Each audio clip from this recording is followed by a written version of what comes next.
Here we go, welcome everybody to another edition of the Sunday Bunch. It's a happy Sunday bunch, and if you want a Sunday lunch, pop down to the Hastings Hill pub and get an absolutely beautiful Carberry from George and the team, and a big thumbs up for George for letting us use this studio yet again. Thanks, George. So on the panel today we have Mr. Michael Bowers. Alright. How's it going, alright? Yeah, it was nice to be back after last week. It was a good show though, Jacob did us proud. Excellent job. And on my right we've got the dynamic duo, Dean Elgar and Sean Middleton. Top class fans, top class interviewer and cameraman doing an absolutely wonderful quality job straight after the match under some extreme circumstances as Gale Force wins yesterday. And people from Holland over crowding them. It was great to watch though. And of course there's me, the mad mistake. Woo! So before we start with the match, I want to I've noticed there's some kind of recurring theme going on here. I don't know what it is. What is it? Oh yes, these £5 shirts. £5 from the official SAFC shop. Get yourself along to the shop. Get yourself to the back of the shop. You'll find some nice £5 shirts. Absolutely amazing. These two lads copied me yesterday and got £5 shirts. Unfortunately, Michael got a free one, so this is even cheaper. I know. Mine was a present from good many years ago. And I think the person over there paid full price for his. Full price. So the score predictions. I predicted a 3-1 victory, so I was over the moon for 4-0. Michael Bowers, what did you predict? 1-1. 1-1. Well, there's always one, isn't there? Basically, I'm the only one who got this wrong, but I'm happy to admit that. Lads, what did you two predict? 2-1. 1-0. So we all predicted wins, because we fully said 3-1 as well, apart from Michael, who was a bit cautious with a 1-1. Because let's face it. Oh yes, 2-0, that's it. What did Jacob go for? Jacob went for 1-0 victory, so again... There you go, Jacob. Well done, Jacob, well done, lad. Man. So, I met some great Wickham fans yesterday, interviewed a couple, and they were all dead friendly. Even one of them said Sunderland was going to win 3-0 before the match started, so he knew the troubles that Gareth Ainsworth at this moment in time is going through the sticky patch, the bad patch. They are top of the table, doing an absolutely fantastic job. Gareth Ainsworth doing a brilliant job. He even came over and shook your hand yesterday, so thanks, Gareth. So, Michael, yesterday's match, what was your quick thoughts on yesterday's match?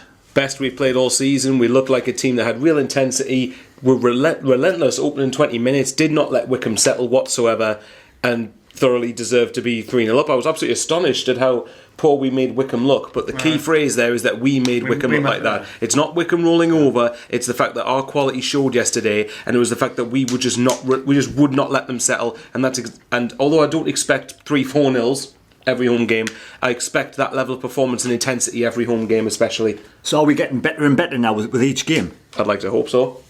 There's still a long way to go. It's a long season. We've still got over 20 games left. We've got to let this run continue as long as it can. But if we do keep it up, there's no reason to say we aren't getting better. Did you think, because last week against Lincoln people were saying it was a game of two halves, but we've had a full week's rest, so did we last longer yesterday's match? Probably. But again, I mean, I know other teams. I think Deano might have made the point last week that other teams have played 3 games in 6 days as well, which is fair enough. But at the end of the day, we still had to endure 3 games in 6 days, and we were 3-0 up at the time against Lincoln, so I didn't expect us to go full throttle second half. But yesterday, having the full week's rest, I think you could definitely see helped, although you could argue it should have really given Wickham an advantage as well in the second half regardless. But look, can't complain 4-0. If I thought we were going to win against Wickham, I thought it would have been a tight, scrappy 1-0, 2-1. Never in a million years did I think we'd stuff them like that. Excellent result. Dean, what was your thoughts on the match yesterday? Great. It was really good to see. We're stuck with the same team again, which, to be fair, at the minute that team's playing very well with each other. I did think he'd bring Flanagan out for Lynch just to handle the Akinfenwa threat, but he didn't start, luckily. And I think the game changed a little bit when they brought him on, because they brought him on, I think it was 30 minutes gone, and you could tell they had no outball because they were just hoofing it and they had nobody to hit, no target. It's like when we play Will Grigg, we done exactly the same.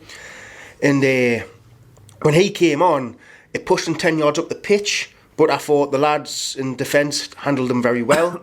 The referee wasn't putting up with the whole physical battle stuff. He was giving free kicks when Akinfenwa was pushing everyone all over the place.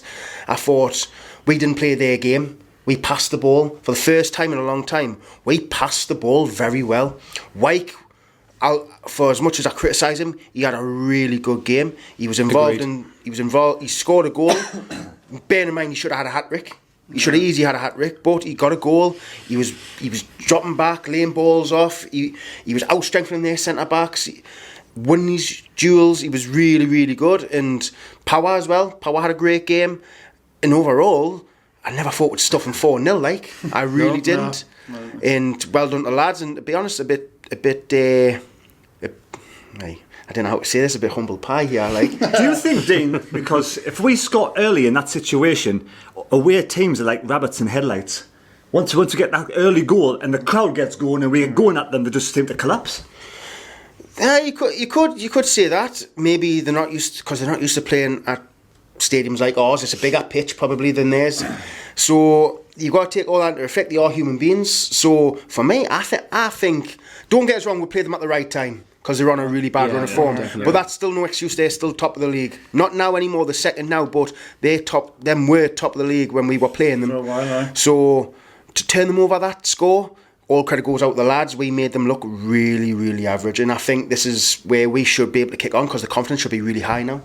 One thing I did notice is that one thing that Phil Parkinson's doing that Jack Ross couldn't do is get a consistent team playing the same team. Found his best 11 now, isn't he? He's not swapping and changing centre backs to right back to left back to centre back. So we're actually, them four, I think, have played the last 5 games. He hasn't changed the team for about something like that. At least the last Flanagan Lynch. The Flanagan Lynch thing, that's fair enough, but that's one change. Jack Ross used to make 3 to 4 changes every game.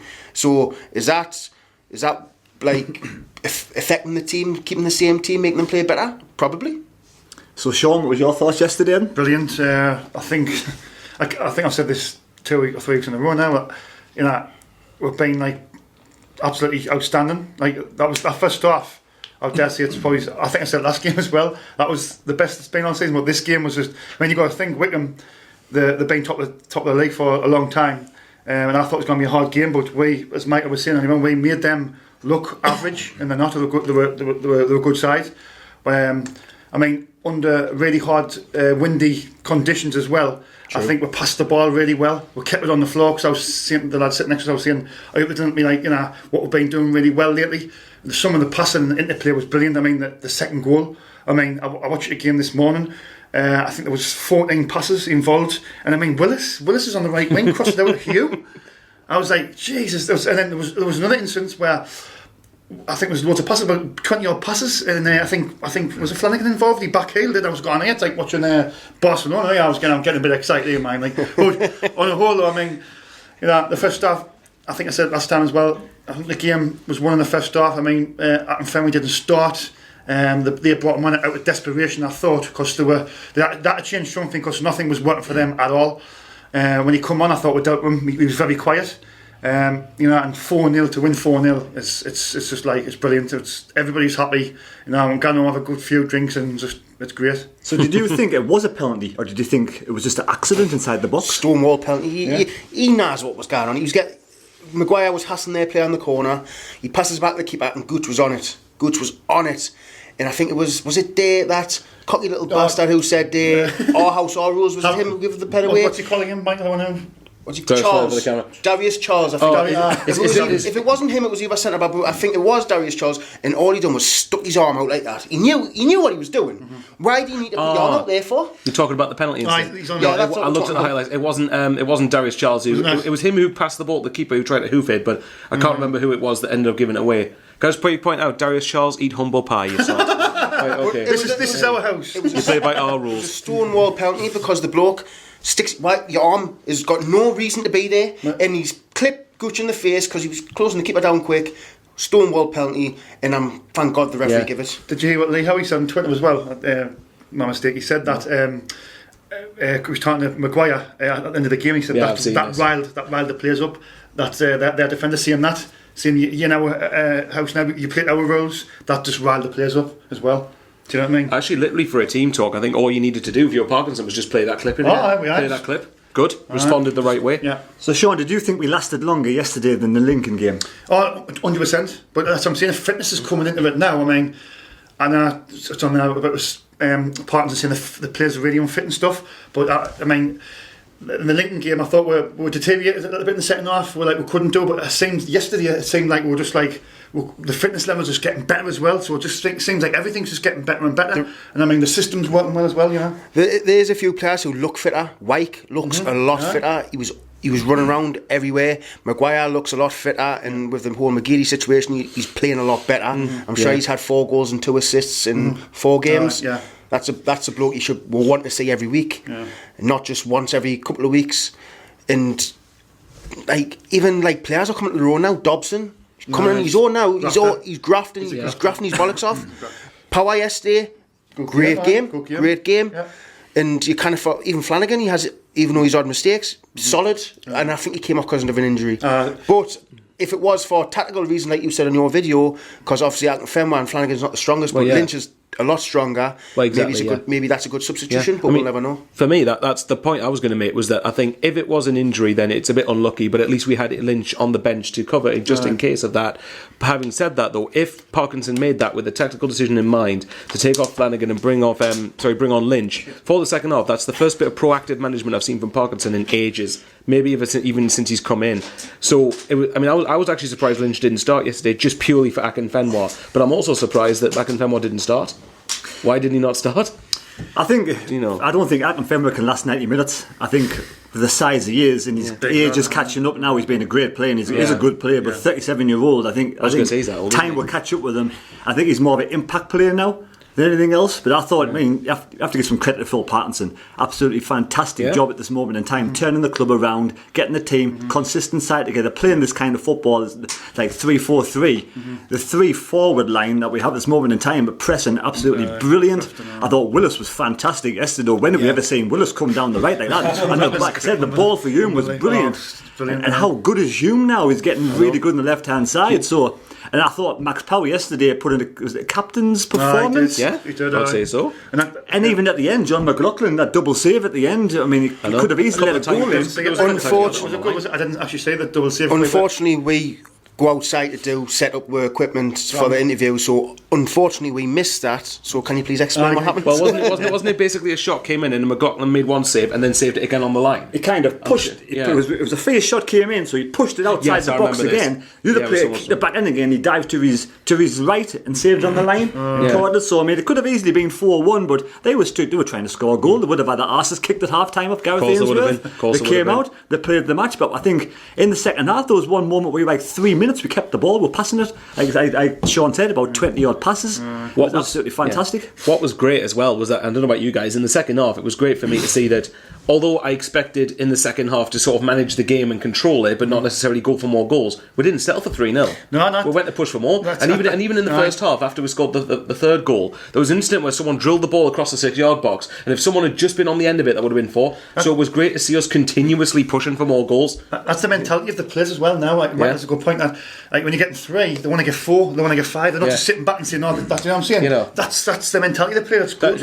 As much as we take the mick out of you for going at Jack Ross all the time, it was a fair comment that, especially under Jack Ross, we were certainly 2-0. Right, let's sit back now. Let's protect what we've got. And even the early days of Parkinson, we weren't even trying to push for it at 0-0. We were trying to settle for a draw. Look at the Gillingham game as proof of that. But now I can't believe that whatever's changed, it's working a massive treat. But let's think, right? If it was instilled in the players under Jack Ross, Phil Parkinson's come. It's going to take a while for him to get it out of the player's system to do what he wants to do, and now he looks like he's doing it.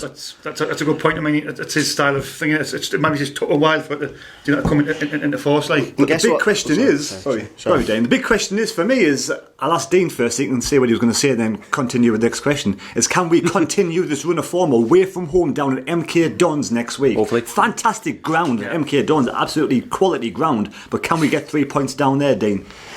What I was going to say, biggest positive of all, clean sheet.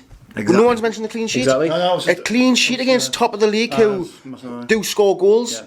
So for me, that's a great positive. That just shows defensively we're working well together. We're hard to break down, because really, other than that shot what you said John McLaughlin made, did they do anything else? Any other shots? No, I couldn't. Largely untroubled. I think he had a couple of saves. He made a couple of saves. I think the first half, it was a couple of times in the first half, I think, but not like golden chances. Not golden chances, but a couple of So that's one big positive. The defence looks solid now. It looks good. They're working together, moving across, moving for each other, interplaying and stuff like that.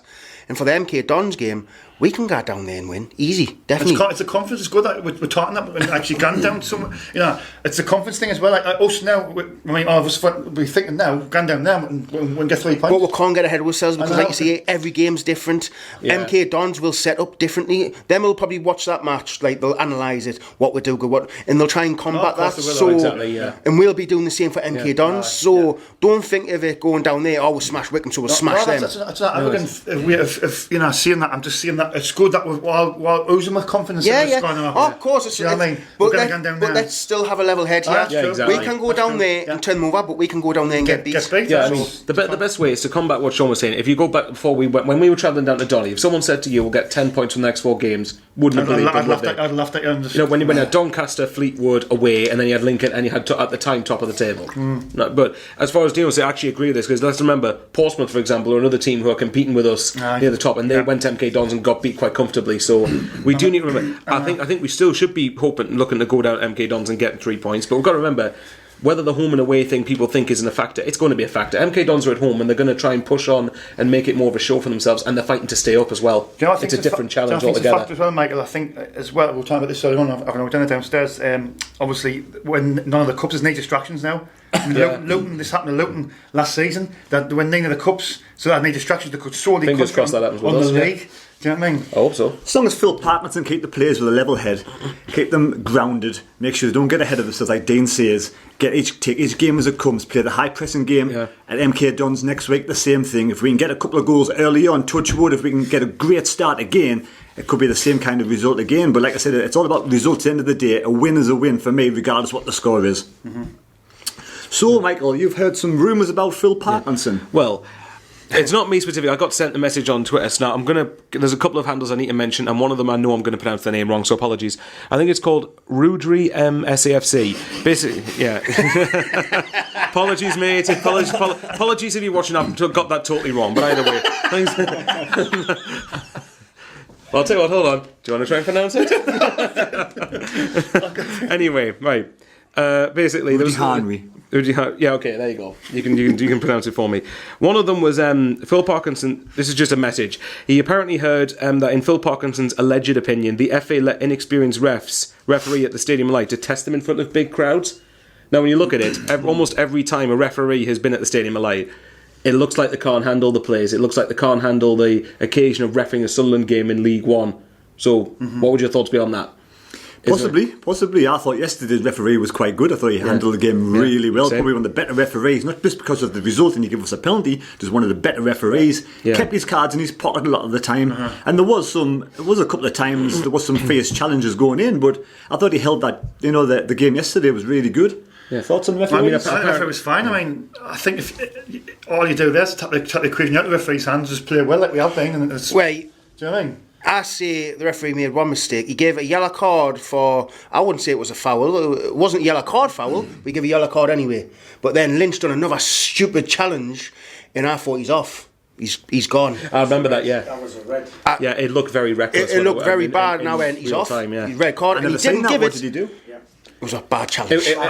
From our end, basically from our end, it looked like a 2-footed lunge on one of them. It wasn't 2-footed. It was more. He was more off the ground. It wasn't a side along the floor. He was off the ground. It was 1-footed, but it looked bad. It still looked a reckless lunge. Yeah. What minute was that? It was second half. It was quite late in the second half, I think. In front of their bench. I don't even think he got a yellow card. Yeah. He didn't. No. I thought he's off, and the referee was lenient there. But the first one he got for a yellow card, where it was a slide along the box, and the referee somehow he's going to let him take it, like, where the challenge wasn't happening, because it should have been more towards the corner flag. He let it take it in a shooting position, basically, and that wasn't a yellow card. No way, no one knew if that was a yellow card. Just out of interest, sorry, man. In terms of yellow cards, what did you think about Maguire getting booked for a celebration after the penalty? There was nothing malicious in it. Well, I've seen other players go the keeper, because obviously the keeper likes to slow everything down, doesn't he? And he must have been getting in Maguire's ear saying, where you going, blah blah blah. So Maguire just went, well, I thought you were going to save it. There was no pushing. There was no pushing or anything. There you go. Now, I've watched the Maguire incident when he scored the penalty. Just basically went up to the keeper and just went like that, sort of celebrated like in front of his face, like that far away from his face, get in, you know, that sort of thing. But it happens. Worst things happen at sea. It was quite funny what Deano saying that the keeper was slowing everything down. He was slowing everything down when they were 3-0 down. Just funny. So back to Michael's tweet. Do you think they put inexperienced referees at the stadium and like to test them? That would say why the referee's been so poor when we play. Maybe. I mean, apparently yesterday's referee was championship standard. So No, you don't think so? Any more tweets, you said? Yeah. Now there's another one from a great name, Dull Scuggery. Is when they say Max Hannigan. He basically, so apologies again if I've got your name wrong, but I'm hoping I haven't. He says, a fella I sat with was at Phil Parkinson talking earlier this week. So Phil Parkinson was apparently at a talk in between the Lincoln and Wickham games. And there's a few points he made. The first one, which I think Deano and I think you guys touched on before, Phil Parkinson couldn't believe how unfit the squad was when he arrived. Has taken time to resolve. For example, how noticeable it was in the Wickham game, as we said, how much fitter and how much more energy and intensity we were providing. What do you think of that? Do you think? I think that could have been a factor. I mean, looking at the squad now, I think yesterday's game we look so fit. I mean, if another the style we're playing is high pressing, it's going to tap it out. I don't believe that the whole team was fit. I feel like there's individuals who weren't fit, like Maguire. You could tell he wasn't fit. McGeady. Answer some questions though. If they've not been fit, that's maybe why we've been. Well, see, like you say, it's a team sport, not individuals. But if individuals aren't putting the effort in, that means you've got to work twice as hard. Yeah. So it makes you look unfit. So for me, Maguire wasn't fit. McGeady wasn't fit. You've got injured players coming back. Like Watmore looked really unfit. McNulty looked really unfit. So you've got good 5-6 players who are unfit. Some coming back from injuries. Some just can't be bothered. Not just that, if you've got like bad morale in the side as well. I'm not going to go back to all the past ground, but if you have bad morale in the side and some players aren't happy, you're not going to train with happiness. You're not going to put you're not going to work as hard in the training pitch that you would do if it's really good camaraderie and everyone's really happy. You know? So but I mean, yes, I think the team looks loads fitter now. I mean, because it's a good thing because you look at the Wickham game down in October when it was Parkinson's first game, and you look at between that game and this game against Wickham, the difference in style of play in both games is palpable. Like if you watch the highlights again, look at the game down there. We were slow, lethargic. We weren't getting the ball forward with any purpose. We were so laboured. And then yesterday's a complete 180. Well, you look like your team now. I mean, back then, it's a case of give the ball to McGeady, see if he can do something. Now it's a case of everybody seems to be pulling together for the team. Prime example. Look at the movement off the ball when one player has the ball. People are interplaying now 1-2s. Yeah. When did you see that before? Exactly. There was no 1-2s. It was pass the ball to somebody and just don't move. And off the ball, how much you're pressing their centre backs to make mistakes as well. Yeah. So one thing you pointed out, which was about I think it was people training in harmony and happiness, which is kind of relevant to the last point. Phil Parkinson apparently allegedly said there were not one but two clicks in the squad at the club when he arrived, and apparently it looks like that's been. Apparently, he said he's sorted it. So one division or two divisions. What? I can totally understand that. I used to do a lot of training myself in the past, and when you're happy in training, you look forward to go to training, you get loads fitter. And if everybody in your team is all together, all helping each other, you're going to play better as a team. Absolutely, 100% true. I think that is. And if there was you said two clicks. I'm assuming obviously Maguire, McGeady, and who else do you think was part of that click? Who else? I mean, that's a good point. I really couldn't tell you. But if it's who you'd assume, yeah. That maybe is the two click, McGeady, Maguire, and then the rest of the team. Do you know what I mean? There must have been somebody else as well. A couple of the players maybe done that way as well. Well, do you know what I mean? Parkinson's looked at it and he's went. Well, I look at one thing. Do you reckon Ledbetter would be part of the click? Because he's not getting his game anymore. The only other standout player for me is about McGeoch. Never got a sniff under Parkinson. Was he in that click as well? That's a good point. Good point. Will Grigg, was he in the click? Because he doesn't get that wouldn't surprise us. Do you know what I mean? Grigg seems to me like the type of character that would do that. Remember, this is all allegedly though. Oh yeah, allegedly. Obviously, we don't know if any of this is true, but it was just a few interesting points. Worth bringing up. I noticed yesterday though when I don't know if it was Hume did something great down the left and Max Power ran over him and just get over and get in, well done, straight over, give him like a good shake. Stuff like that makes a difference. Exactly. Stuff like that slowly but surely makes a difference. I mean, what you said about Maguire, McGeady or whatever, if they're the two clicks, and I know I've mentioned this point on previous panels, but the fact that is it a really big coincidence that again, as soon as McGeady comes out of the team, as soon as Gooch comes back into the team, straight away this happens. This run of form starts to take place. Maguire's playing now. I mean, it's crazy. Like I said, it's all like I've said countless times. It's about taking responsibility. How many times have we said it before? The style of play when McGeady was playing was shit. Pass the ball to McGeady and let's have him bail us out the shit. I mean, That was it. Whereas now other people are having to try and... Maguire has got the quality. If you can get on a consistent level, you've got a good player there, and you've got cohesion with everybody else. He even looks happier now, Maguire, doesn't he? Let's face it. Loads I've happier. never seen him smiling so much on a football field. But if we go to next week's game, MK Dons, we've got Tom Flanagan and we've got Joel Lynch. If they're both fit for next week, Dean, who would you pick? Who would you have? Tom Flanagan or Lynch? For me, I'd normally pick Lynch, but for the way Flanagan's playing at the minute, because he's not playing badly, I'd stick Lynch in so you don't change the back four, just for that reason. Back three. Well, back three, two wing backs. Do you know what I mean? So it's like back five, back three, whatever you want to call it. But for me, you don't change a winning team. So you start with Flanagan. Yeah. I can't believe I actually said that. No, I agree, because that team at the way, everybody's buzzing, everybody's pulling in the same direction. Just keep the same team, and and now we're going to get injuries and suspensions along the way. That's when you've got to have a bit squad strength and depth, you know what I mean, and other players can come in. But exactly, I think Flanagan, you have to give just desserts. He's playing really well at this moment in time. Give credit where it's due. Phil Pattinson's gotten playing well. He seems a lot fitter as well now. So is he one of the players that wasn't so fit before? We'll never know. Injuries do take their toll, and people do you lose a lot of fitness when you get injury. Depends on what kind of injury you have. So Michael?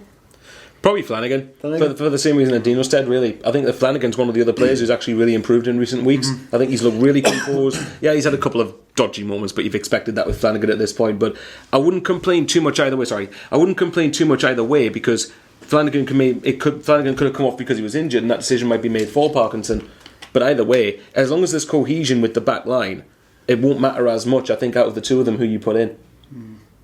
No, I was just saying that Flanagan, when he went off, he was just above us while I was sitting in the corner, and he seemed alright because he was picking his bent. It was, might just be a little. Hopefully he's just okay, and he just thought maybe it's a change with Akinfenwa coming Fair on. enough. Would have been a bigger Hopefully blow that's on. what it is. Yeah, hopefully. Yeah. So yesterday, in reverse order, your top three. Who was your man of the match? Who was your top three in reverse order? So you want me to go third, second, first? Exactly, yes. I thought my man of the match, and he put us really on the spot here. Okay, third. I'm just trying to think. I've got my man of the match. I think I've got my second man of the match. We all know the team was fantastic. And all deserved. This is the dilemma that we want to have, though. We want to be able to say, oh, actually, I don't know who was better than the other, because they were all great. Okay, if I had to pick third, I'd probably go Maguire, just because he got 2 goals, but I thought he was a proper shithouse yesterday. It was back to the shithouse Maguire that we saw last season, and in a game against a team that's notorious for shithousery. Well, I can't think of the word I can use that in one time. How many times I can use that? I can't think of the amount of times I can use that in one paragraph. It's ridiculous. Maguire probably for that. Second, I think Denver Hume. That lad continues to get better, I think, almost every game. And his second goal for me was the pick of the goals. The speed and the curve which the ball came into the box, and he connected with it first time and drilled it at pace into the bottom corner. Absolutely brilliant. And yeah, man of the match. What you said a couple weeks ago, Wyke.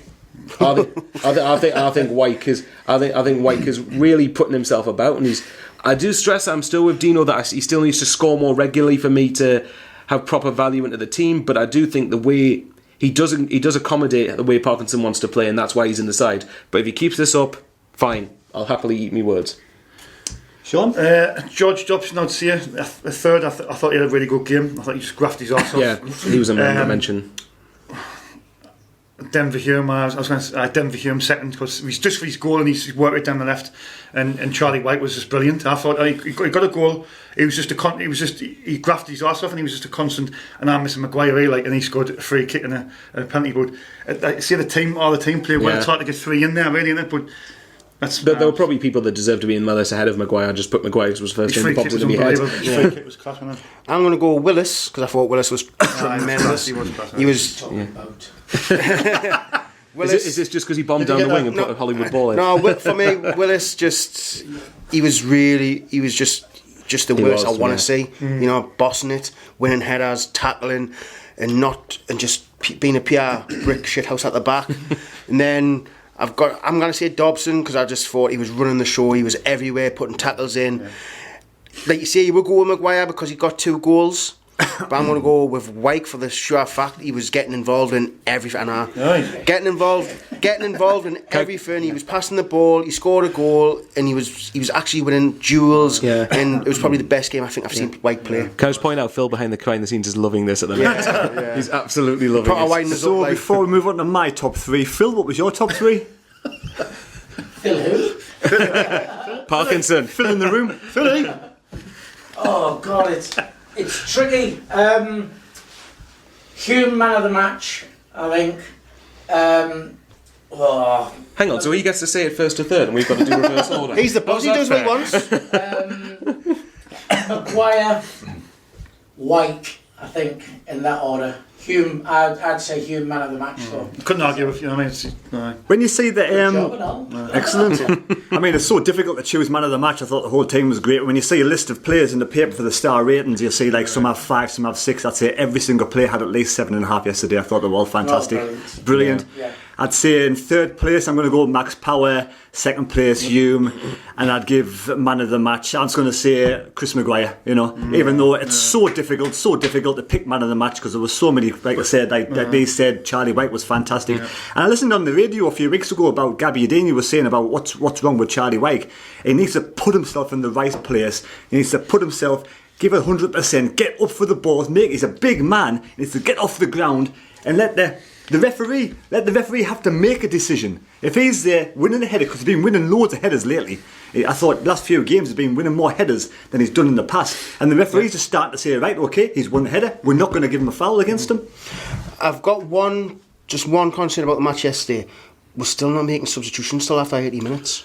That doesn't bother me so much. It bothers me for the simple fact it's 4-0, right? And then you've got 10 minutes, 15 minutes to play. The game's practically wrapped up.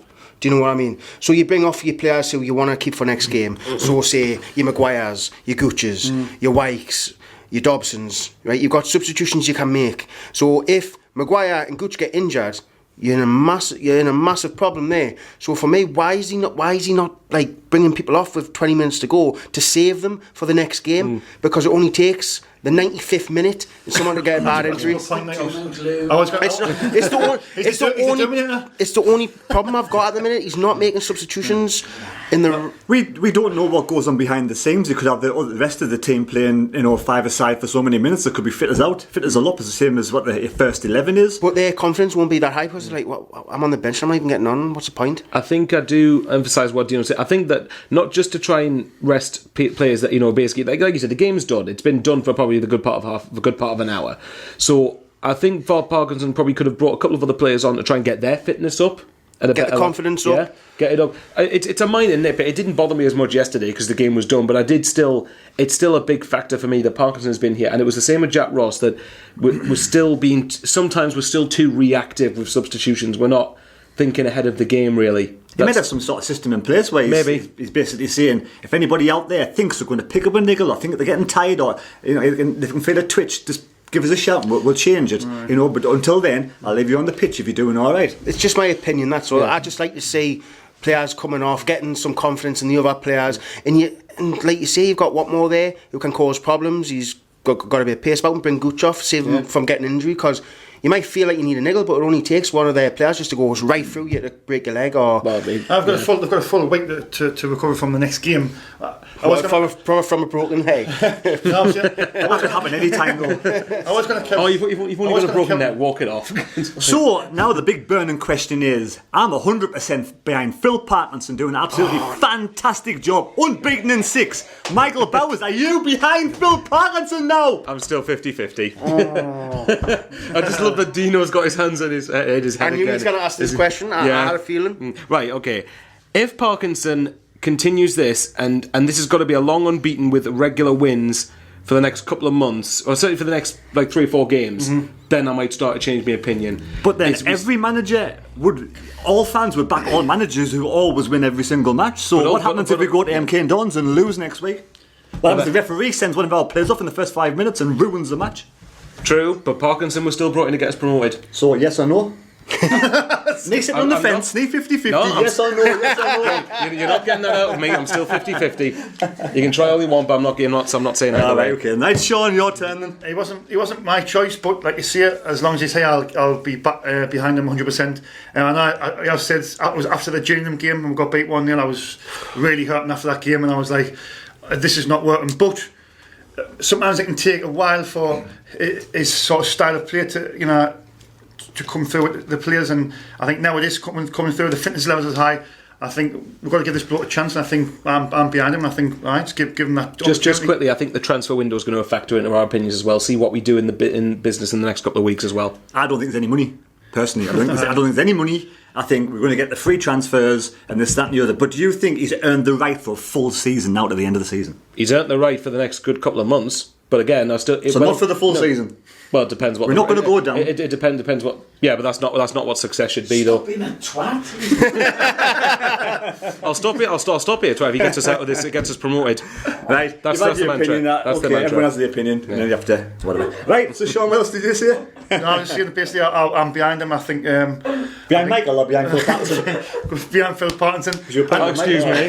I was hurting a few weeks ago. No, it's I think there's a lot of fans were hurting, but when you look at it, it does take a while for things to come across to the players, and his style. I mean, he's stuck to his style. People say change it. No, he's stuck with it, and it looks like it's working now. And I mean, if he gets a few players in January, you know what I mean, we could get promoted. Before we move on to Dean, I want to ask you one question. I mean, we didn't ask you all day. Did you actually get your hat back from that video yesterday?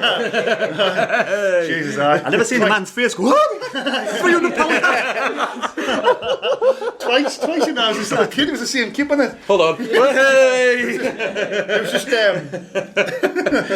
So where's it at? Where's it at? Has it gone? Is it? No, I've got it. £200 hat. £200 hat For a hat. For a woolly hat. $199. Just in the comments below, does anyone actually pay 200 quid for a hat? Pants can go, so it's expensive. Just the same thing. Each to the one. He earns his hard money. He deserves to spend it the way he wants. Cheers, mate. Right, so Dean, 100% behind Michael Parkinson. Are we finished? Philip Parkinson, not Michael Parkinson. Excuse me. What did he say? Michael Parkinson. Michael Parkinson. Wasn't Michael Parkinson a pig and TV host or something? Parkinson show. Is that what you're thinking of? Rest in peace, God rest his soul. Right, Phil Parkinson, I mean. I think he did. Did you pass away? I did. He was old. Look at me our research, He was guy. ancient. I hope he had. I hope he had. See, Mad, look what you've done. You've got us on a tangent about Michael Parkinson now. Anyway, Phil Parkinson. Oh, we're done. Can't go home. No, you can't sit in the fence. Right. Humble pie. Right. Yes, you can, because I'm sitting. I'm going to say, right, I'm going to praise him for getting these last couple of results. I'm praising the players and the manager because he's kicked McGeady, the biggest earner, out the squad, and everyone thought it was probably a bad idea, but it's looking like a good one, like Dot said yesterday. But he still has a lot to prove for me. These 6 games doesn't cover over what we were like a couple of months ago. So for me, I'm going to give him another. It's still Sorry, alive. Michael, I do apologise. Must be somebody else. I'm going to give him another. I'm going to judge him on the next 3 games, and then I'll say give him the next 3 games. Why next 3? Because we went on a 6 unbeaten run, but Jack Ross went on a 20 unbeaten run. So if we draw the next 3, are you going to be if we draw the next 3, well, we haven't got beat, so you've got to get behind him. But was Jack Ross's unbeaten run 50-50, or was it because at the moment Phil Pattinson's unbeaten runs 50% wins, 50% draws? What was Jack Ross's ratio? Do we know? And it was 15 draws. No one all look. It was probably 21-1 draws. Just out of interest, so you're saying next 3 games, what would be the minimum points tally you'd accept? Right, we've got MK Dons away, Doncaster, and Tranmere away. And Tranmere, yeah. 9. You've got no excuse not to win them games. I'd say at least 7. At least 7. At least 7, but really, I'd take 7. Right, so I've heard in a second, Dean, I'll come to you first, my good man. Stuart Donald has said he's got lots of people interested in buying home and away a Sunderland Football Club at this moment in time. Do you think it's time now Stuart Donald should still sell the club, or should he just wait until the season is up, Dean? Well, firstly, I was going to say, you said 7 points. What's the game we draw? Doncaster probably be the game where I would say MK Dons we should beat Tranmere. So I think I would say Doncaster will be the tricky one. I've got a kind of feeling that we might actually draw one of the away matches. I'm not quite sure which one. I think we'll beat Doncaster at home, but I've got a feeling that, I'm hoping for 9 points, don't get me wrong, and I'll be over the moon for 9 points, but I'm not going to be too greedy. I'm going to go for 7. But what's the team we're going to draw? One of the away matches. Don't know which one. Right, fair. Michael? I'd probably say 4 points out the next two and beat Tranmere, but I couldn't decide which of the next two we'd draw. Oh, and Philly? What's the minimum for the next 3 games? We're going to get beat again all season. Philly, man. Up by Easter. Right, Unbeaten so- all the way. That's going to be quoted if we lose. Stuart on Saturday. Donald. Right, what was the question? Sorry, Mimius. He did say he's had some people interested from England who wants to buy Sunderland and from abroad who wants to buy Sunderland. Interested parties already. Do you think we should wait at the end of the season and he should just say, right, I'm not going to sell a club to the end of the season? Or do you think he should sell it straight away? That's a hard one. If an interesting party comes in, a good party comes in. That's a hard one because if you sell it now, it still takes about a good month for the whole process to get through. So for me, if you want to try and get players in, you need to keep Donald until the end of the season and then trust Should he it. not take it off the market and stay himself and continue what he's started? Well, he's already put it on there. I know what you mean. He should, but I don't think it's ever been off the mark. I think it's always been on the table to sell. My personal opinion. He has been trying to sell it for a while, but he's just officially come out and said it. You know what I'm saying? But he has been trying for a while. I think, to be fair. So Dean says end of the season. What do you think, Mike, Sean? I would see it stick to the end of the season, and hopefully he can deliver promotion, and then obviously sell the club in the summer to people who can financially take us that step further. But I would keep it. If I was him, I would stay at the end of the season. Right. I've always said end of the season personally because I think if he is a bit upset with the fans, he thinks the fans are against him, would he just take any good offer that comes along and just take the money and run? Now I think it's not our problem anymore. So for me, I'd rather come back on the side of Sunderland and keep it for the end of the season anyway. So Michael, what's your thoughts? Well, you basically just implied saying that if Donald's upset with the fans, he could sell and go away. It's not a problem. Well, he could have done that in the summer, couldn't he? But I think he wanted easily done that. He wanted to be the good guy. He wanted to stay at Sunderland and build a legacy. He wanted to stay forever. But now it's different when people are against you and people want you out. Some people take it in a good way. Some people, go on the hoof. We don't know what kind of person he is. We don't know him personally. So is he going to take it in a good way? Still do the best for Sunderland, like he says he's going to do, or is he just going to say, right, Charlie Medford, Juan Santor, myself, we want as much money as we can get. We'll get the best offer that comes in, regardless who wants to buy the club. Well, first of all, it should be quite a good number of people wanting to buy the club, I think. But because given the state where we were when he came, I've said it before and I'll say it again. The state we were in when he first joined, we were 190 million in debt, whatever it was. There was absolutely no way anyone would have bought the club. No way. Look his face. Now, well, it's true though, isn't it? Look his face. It's true. I'm not Who's going to buy us on 190 million in debt? He loves Alice Shaw. And everybody keeps on going on about, Donald's trying to sell it Donald's been trying to sell for the last year. Well, I thought that's what people wanted now, so why are we complaining about it? Look, for me, if I think Donald should stay at the end of the season, I don't think a lot of the stick he's got has been warranted. Sometimes I think he's contradicted himself when he could think a bit more what he says. That's fair enough. I'm not going to disagree with that. But if Donald is going to... It is a tough one because I still don't forget what in general has been done. Because, we wouldn't have got... whether people like to admit it or not, we wouldn't have got the external American investment if we weren't an investable proposition. Question. Where did the Donald out come from? Because Parkinson was doing very bad. So if Parkinson does very good, does that mean everyone wants Donald back in then? Because everyone wanted Parkinson sacked, but if people don't want... Sorry. If people don't want Parkinson sacked because he's doing so well now and he goes on an unbeaten run, so does that mean everyone changes their mind and go, I want Donald in now because he's made a good decision and a good appointment? That's the problem with a lot of football fans. That's the problem with football fans because as soon as results go well, that no longer becomes an issue. But yet it's an issue when we're losing. Well, I do think that he's been trying to actively sell the club for a while. I don't think it's a case of he's just a knee-jerk reaction where the fans is on his back. Oh, right, the fans are on the back. I don't want us anymore. I want to sell the club. He tried to sell it in the summer to that the bloke. Was it the Mountain who tried to buy something? No. Martin Campbell. That's the one. Yeah, Martin Campbell. Yeah. He tried to sell it, but it was last summer. Mark Campbell. That fell through. So he has been actively trying to sell the club. He said it wasn't right at the time. But he's just basically, I don't know if he's using the fans because the fans have turned on him and they don't want him anymore. That's why he wants to sell it. But he has been trying to sell it for a while. But didn't Donald already admit a few months ago that he doesn't have the money to financially take us to the next level? Well, yeah. So he's always said that.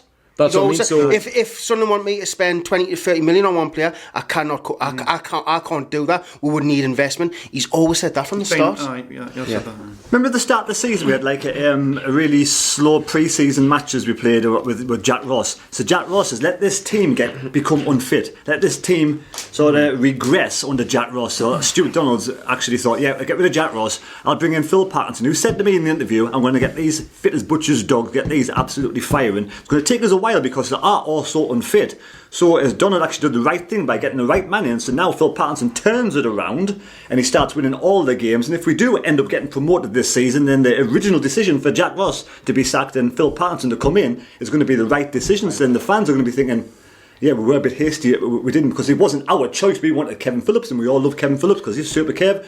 But we didn't know what kind of man or kind of manager Phil Parkinson was with the backroom staff and how fit he's going to get these players. Can I just say, did you just say Phil Parkinson's the right man? Did you just say that? I'm sure a couple of weeks ago you didn't say that. He said. I'm sure a couple of weeks ago he says, I want him out. Tell you what it was, right? Phil Parkinson has a lot of things to deal with. I do believe the man that should take over from Phil Parkinson is Kevin Phillips. But when, I don't know. If Phil, I mean, I'm not the one. I'm still like thinking it wasn't my first choice to come in. It's coming in, but I'm always going to give him 100% support. And he's actually turning me and making me believe that he's doing actually a great job, and he's actually a better manager than I actually thought he was originally. Do you think if Parkinson was the manager in the summer, right? Instead of he's coming like, I know. Do you think he'd come in the summer? Then we'll be in the situation we're in now, or do you think we'd actually be better? Because he would have gotten fitter. That's what I'm saying. It's some buts on it. Which is what pre-season's for, to get players fit. If we've got Parkinson at the start of the season, You're playing the if and but game there, though. Do you know what I mean? I mean, we didn't do it, so we've got to deal with what happened. So, Dean, you are with Stuart Donald and staying? End of the season, yes. Yeah. I'm with Stuart Donald staying. You're with Stuart Donald staying. And what did you say again? I'm waiting. Go on then. No, staying, aye. Alright, you want to stay, do you? Phil, thoughts? I think Stuart Donald should stop now thinking about selling the club and continue what he started, and just, I think the fans will be back on side with him, and he should continue the job of building the club at what he started. That's what I think. Just to hasten to add, we're not saying, by the way, that I'm not saying that Donald's immune from criticism or that he's not made mistakes, because he has. He absolutely has made mistakes. There's been things that he's done that have been handled wrong, and Charlie Methven, I think, is included in this argument as well. I think that Charlie Methven sometimes lets his mouth run ahead of his brain, but it's at the same time, overall, we can't still forget what we were like before and what we are now. Now, obviously, there's only so long I can use that argument, because now at the point where we do need to start thinking about the next level. We need to start thinking about trying to get into the Championship first and foremost. I mean, the point you made about Phil Parkinson, look, again, I don't think it was anyone on this panel had Phil Parkinson as their first choice. Second choice. Yeah, true. But having said that, what we said with Phil Parkinson before wasn't a knee-jerk thing. It was what we were seeing on the pitch, that there were players that would not take responsibility, who were looking clueless. Parkinson's tactics were rightly called into question. Again, look at Gillingham and Burton. When the game was level, he could have affected the result, and he didn't, and we got beat. And it's no fault of any of the fans, because that's what we see on the pitch. Exactly. So we just think that's what Parkinson's doing, and we don't know what's going on behind the scenes. See, what you mentioned there, did you see that there was a little document that came out from a meeting with the Red and White Army that Methven had allegedly implied there's a problem with Sunderland fans? There was a quote in there that suggested that there's an issue with Sunderland fans, that they don't get the business side of things, or whatever, the Sunderland fan problem. To me, that's a load of bollocks. We criticise what we see on the pitch, and don't forget, Parkinson had 15 games, or was it 1-2 and lost the rest? But now he's had a 6 good game run, and everyone's like, oh, Parkinson this, Parkinson that. It's just 6 games. Now, if this continues, it's a different matter. Yeah, don't get me wrong. I don't think he's the best thing since sliced bread, and I don't think the long term he's the best manager for Sunderland Association Football Club. I think at this moment in time he's starting to win people over. He's starting to prove my doubts. I did have doubts at some point, like everybody else did, but now he's sort of shown us the way, and with this fitness malarkey, it just proves the point that players have just got to put in 100% and train and want to play for Sunderland Football Club. Yeah. Just to count on what you said that you think Kevin Phillips is the right man for the job. What is it about Kevin Phillips that makes him the right man for the job? It's his mate. I'm talking, remove the sentiment. I mean, I know it's hard to do, but try to remove the sentiment what he does as a player. As a managerial candidate, what makes him the best manager for Sunderland? I just think if Phil Parkinson can't get this team promoted for whatever reason, and we're stuck in this league for another season and another season, you have to give people, ex-players who have done the coaching badges, everyone has to be number 2 at a club has to do their due, do the time, earn the badges, do everything and learn things, and you have to give players a chance.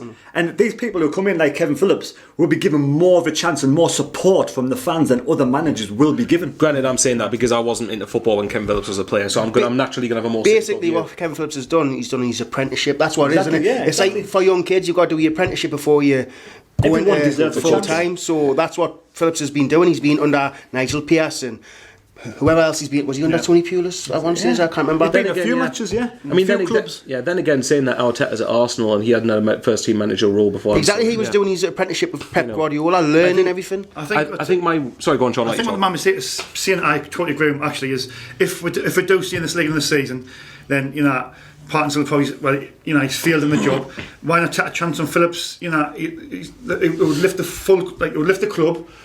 I mean, these managers like Lampard, Gerrard, they've also got to start somewhere, haven't they? They've got to start somewhere first, and why not in the division we're in? League One is a perfect league for us to start. It is for me, And I do believe great ex-players should start low down the leagues, earn the trade, earn the right to get into the Championship, into the Premiership, and there's no reason why he couldn't be a gem. He could be an absolutely fantastic coach and manager. We just don't know until someone gives him a chance. We'll never know. Yeah, I totally agree with that. That was just me being sceptical, really, because I do think that.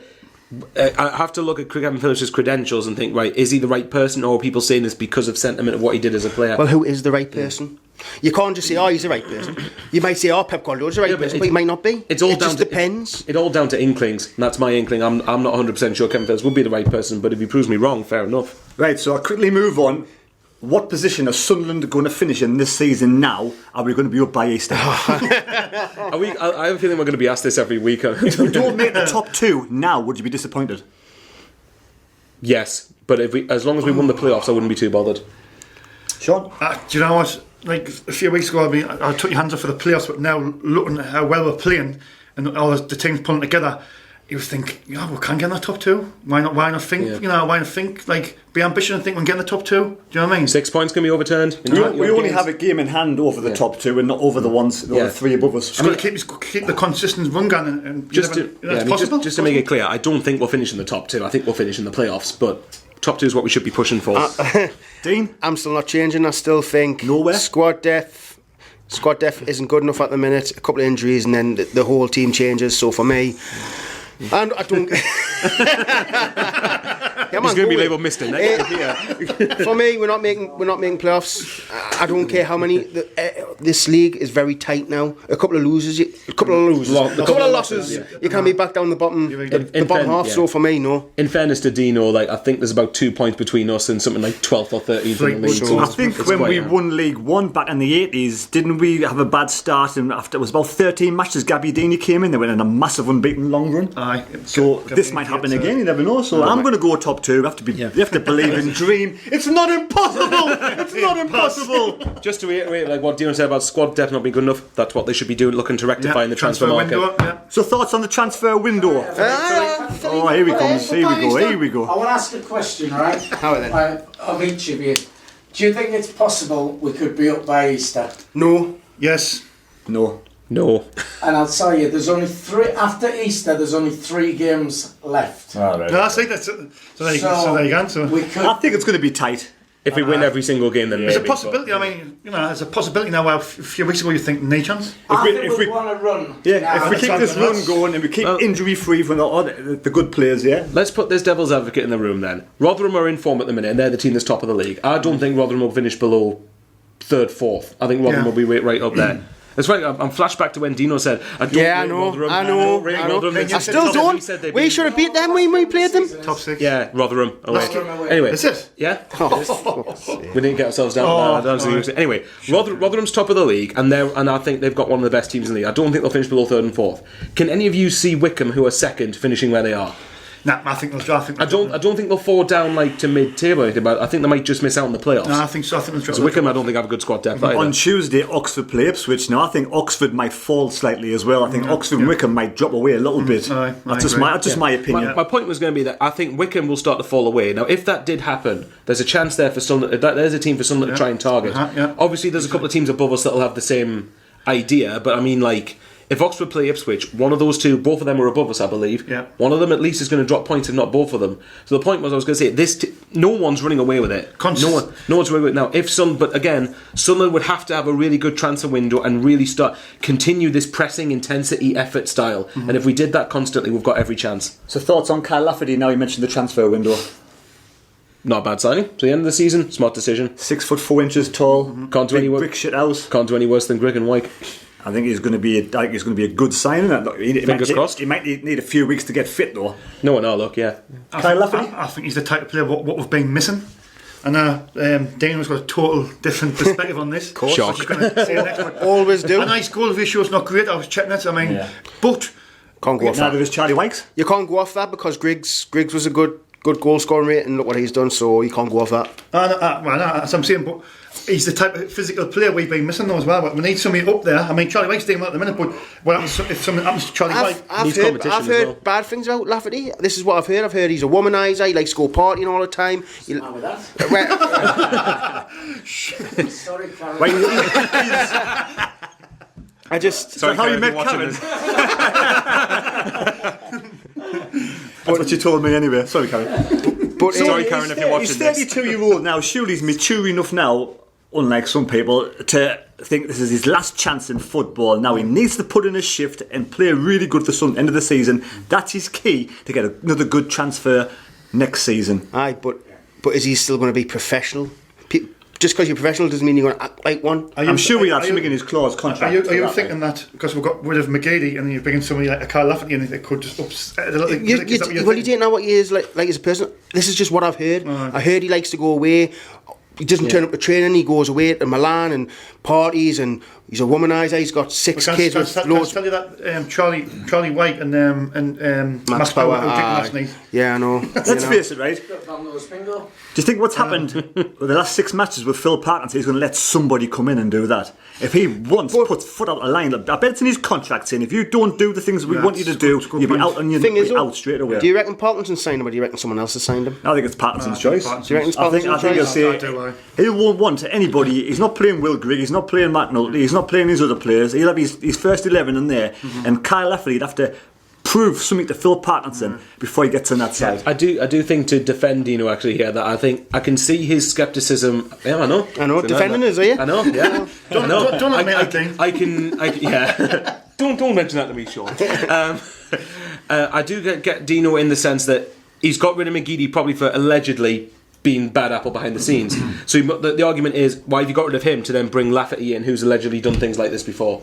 It does kind of contradict getting rid of McGeady if we're going to bring Lafferty I've got in. faith in Phil Parkinson won't let that happen. Oh, you got full faith. Yeah, I've got faith in him. He's already sorted out one bad apple. That's right. Whoever that is, we don't know. True. It's already been sorted out. Yeah. Another one possibly could have left. We don't know what he was like. And now we've got good harmony, good team spirit. He's not going to let anybody upset that at all. Before we move on, can we just hold Mad Mistake to this if we go on a bad run? He said he was fully behind Phil Parkinson right now. Well, I'll be left up as well. If we lose that way, if we lose every single game in the season, I'm still, he's at the end of the season for me. He's there at the end of the season, and then if he did have a bad back end of the season, then that's when it's time for Kevin Phillips to come in. Okay. So we're going to move on to now the MK Dons away. What's your score prediction, Michael? 2-1 Sunderland, but I wouldn't be shocked if we drop points. Oh God! I hope we don't, but we shouldn't. But unchanged side, still 3-4-3. Everything happy with that? Yeah, no reason to change it. Go on, Sean. I'm going to go for 3-1 to Sunderland. I was actually going to say that as well, but if you're saying that, I'm going to say 2-1 because I feel like we will concede because I don't think we've kept a clean sheet away from home for a while. I can't remember the last time we did. But we're scoring goals now. We're actually scoring goals. So for me, 2-1 Sunderland. Have we kept a clean sheet away from home this season? Atton and Stanley were... Oh no, scored in the league. Oh yeah, I was going to say... I don't know. I just don't know what's going on with my brain when I see MK Dons versus Sunderland. I just see 3-1. Every game I just see 3-1. What's going on with 3-1? So I'm going to say 3-0 to Sunderland away at the MK Dons. I wish MK Dons all the best for the rest of the season. After next Saturday. They do stay up after we beat this weekend. Philly? Well, I was going to say 3-0 as well. 3-0 Sunderland. Oh. Just copying each other. They'll give us a hard game though. They're just copying each other. I've noticed that last few weeks. He says one and he So do you two think that the squad stays the same? Nice. Do you think we should bring on subs much earlier? Yes. I was going to have a little dispute about that with Dean, but then he come back with the other point. You know, players, your key players, maybe 70th minute if we're winning 4-0, 75th, then Taki Maguire's off, attack Gooch off. I agree, but at the same time, you've just got to keep that sharpness there and that I can't say the word. Continuity. Aye, that's Continuity. So you know, so. What was the question? Sorry. I forget now. Oh yes, would you change the side? Would you change the formation? Subs, would you bring subs on earlier than the last time? The only change you'd probably make is if Flanagan is injured and he's not feeling up, you bring Valencia in. But other than that, you keep the same team, and I would make subs accordingly. I think if MK Dons are pushing more, I think you bring someone like McNulty on with his pace to drop their defence a bit further back. Right, I want to say a big thank you to everybody who's subscribed to the channel so far. Please subscribe to the channel if you're thinking about it. It costs nothing, it's free of charge. Somebody asked me a couple of days ago, is it cost to subscribe to your YouTube channel? It does not, it's free of charge. So please subscribe to the channel, please give the video a like, leave your comments down below, we'll give an answer back. Yeah. And so next week we play the MK Dons away. There will be a Sunday bunch next week, but it'll be something a little bit different, but we'll keep it under our hats for the time being. And I've only got one thing to say, it's been on my mind all afternoon. If we brought our shades in, we could be the Blues Brothers, couldn't we? Take care.